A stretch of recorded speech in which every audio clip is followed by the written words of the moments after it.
I think they should explore it. They should do their due diligence, and I'm sure they will. Coach Belichick does not look at outside pressures and say, well, this guy can't do this. He can't. They'll do their homework, Skip. They'll do their evaluations, and Coach Belichick will come to the conclusion, can this guy help us? And if he comes in here, can he conform to the Patriot way? Can he come in here, do his job without causing disruptions? That's what Coach Belichick looks at, because we thought there's no way he and Corey Dillon's going to make it a day. There's no way he and Randy Moss are going to make it a week. And arguably, they had the greatest statistical season in the NFL history with Randy Moss, and they won a Super Bowl with Corey Dillon. So clearly, he knows how to handle combustible personalities. The question is that you trade Brandon Cooks, you cut Malcolm Mitchell, you cut Jordan Matthews, you just cut Kenny Britt. You're going to be the first 4 games without Julian Edelman. Okay, that leaves you with Eric Decker. That leaves you with Hogan. They drafted this young kid, but he's a rookie. You have Gronk. Outside of that, Skip, the thing that's concerning with me, Dez has basically been the X receiver lining up on the left side of the football. Every time. He doesn't play. He's not a move guy. I don't know this for certain, but it looks to me, when I watch them play, it looks like Hogan could play Amendola slot, Amendola can play Hogan slot, who could then play Edelman slot, who could then play wherever.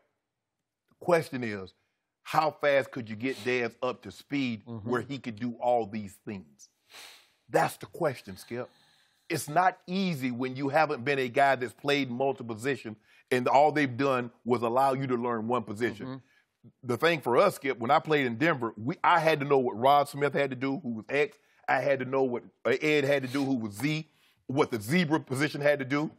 I was the Y. But we had to know just in case somebody get nicked. Yeah, they had backups, but Mike felt comfortable if somebody got nicked in the starter that unless it was like, say, Willie Green or someone that was proven, he felt more comfortable moving myself or Ed or Rod to one of those positions and playing.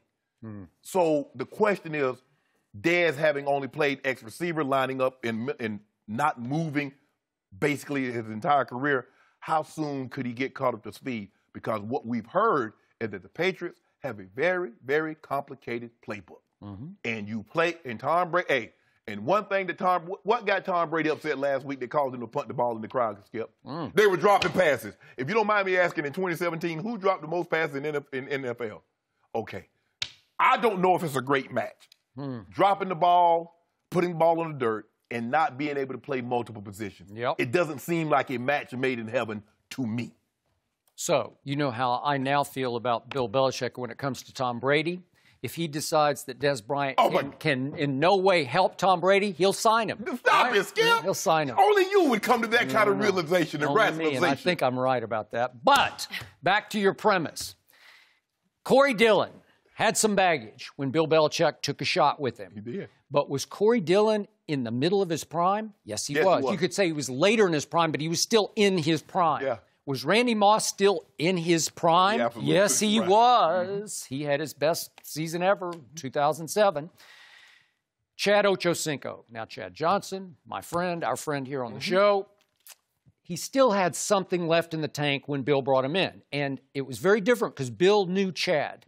Bill had worked out other players where Chad had been at workouts at the LA Coliseum here, and Chad can run all day. And Chad's got a big heart and loves to play football.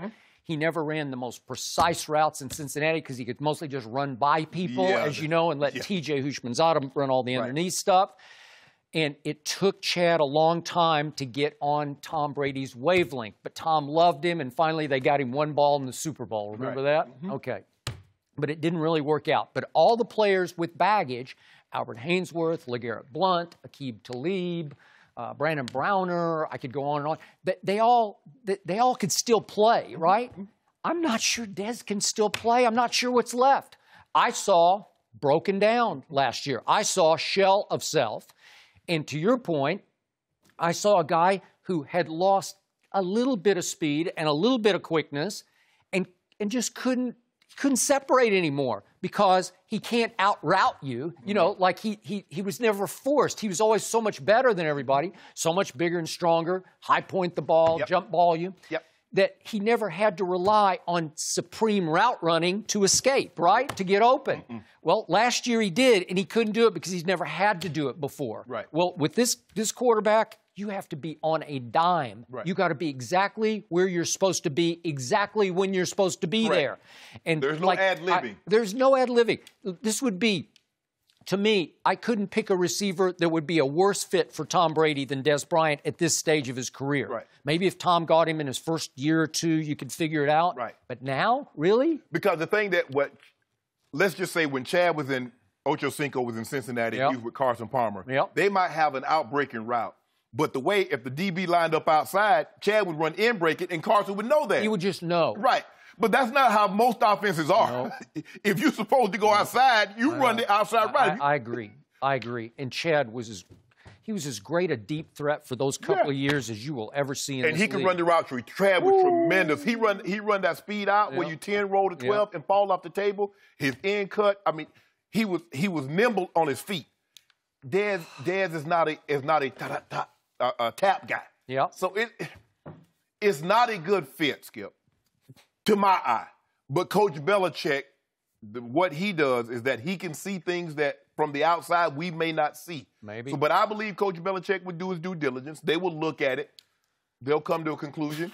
Either he can or he can't, and they'll move on. My bigger concern for Dez, how's his confidence?